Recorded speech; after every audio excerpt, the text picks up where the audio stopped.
Hello, this is the Freed, bringing you another theory build, this time on Zane.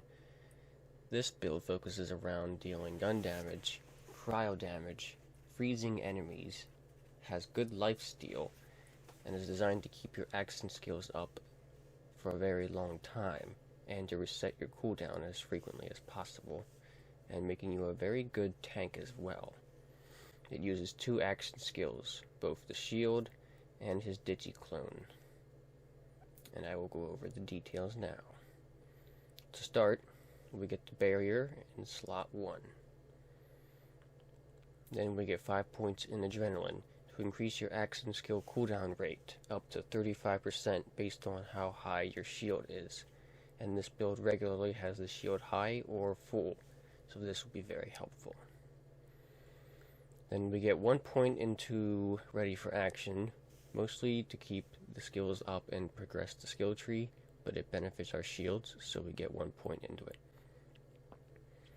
Then we get 3 points into Stiff Upper Lip, making our damage resistance against the type of damage we're hit with go up. So if you get hit by shock, it's 16% for shock.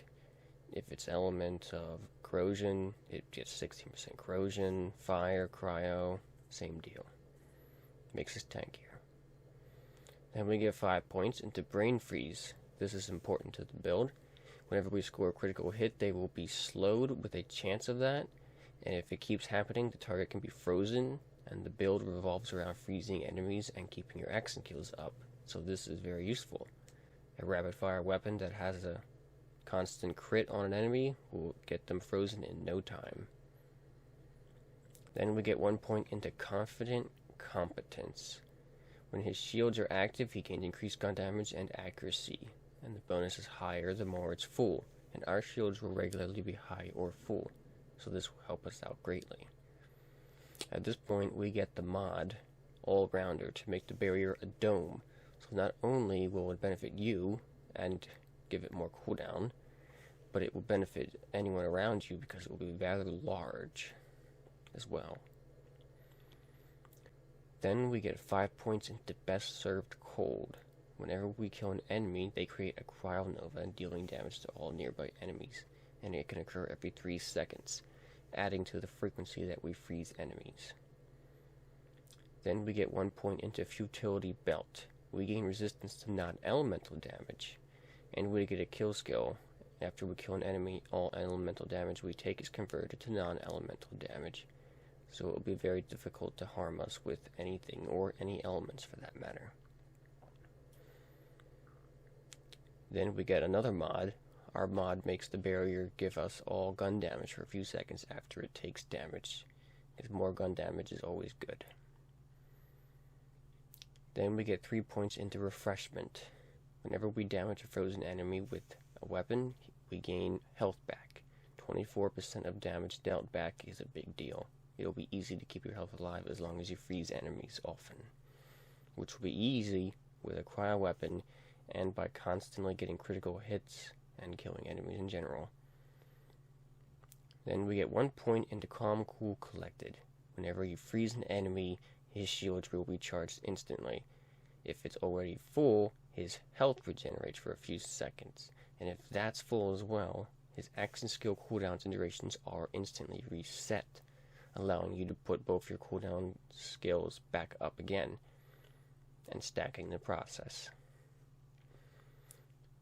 The health regen only lasts 3 seconds, so keeping his health up is crucial by freezing enemies and killing them. Then we get 1 point into Nerves of Steel to progress this tree. It'll give you accuracy and handling increase per stack.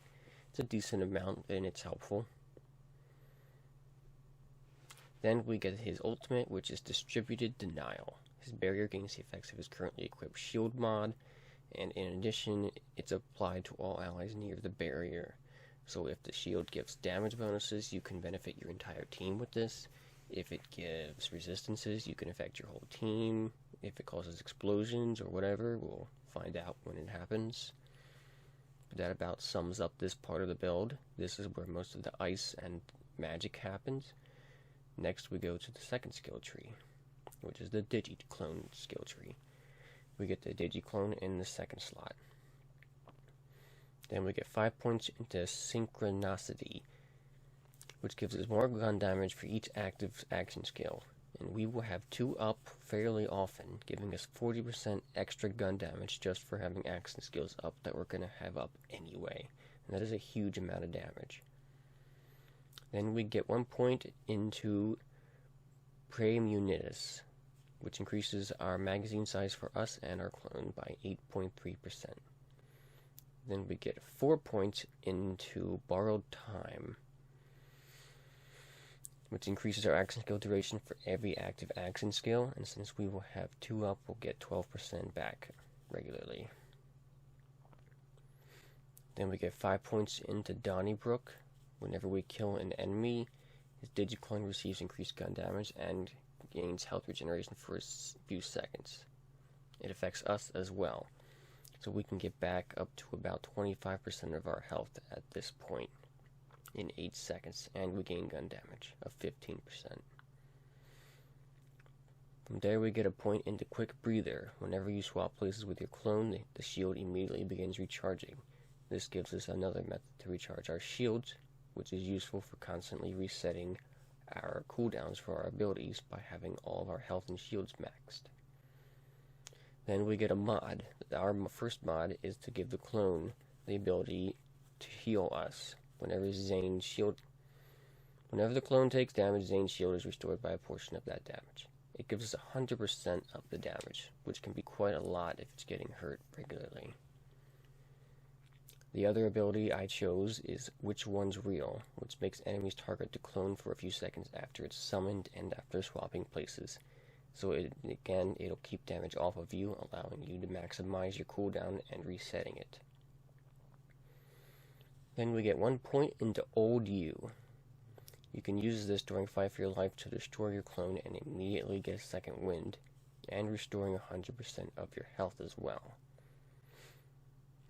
A useful trick in case you're in an emergency situation, and since it gives you all your health back, that can benefit you in resetting your cooldowns as well by freezing enemies immediately afterwards. Then we get Pocket Full of Grenades. After you kill an enemy, Zane gains grenade regeneration for a few seconds. You get 20% of your grenades back per second for 8 seconds. So that's 100 and I believe 60%. Yeah, 20 and 5, 100. 3 and 20, 60, 160% in 8 seconds. So you will have all your grenades back, no problem.